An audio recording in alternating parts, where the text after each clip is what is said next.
Čau, Plzeňáky. Takže ukážu vám další rekonstrukci, který máme.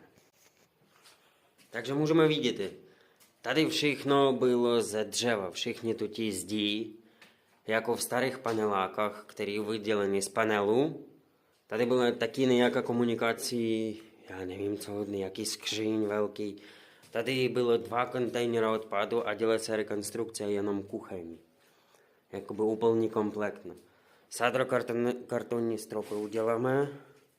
Takhle Vasil to všechno zazdíl. Ukážu vám, jak musí vypadat zeď. Ne? Ne, jak tak.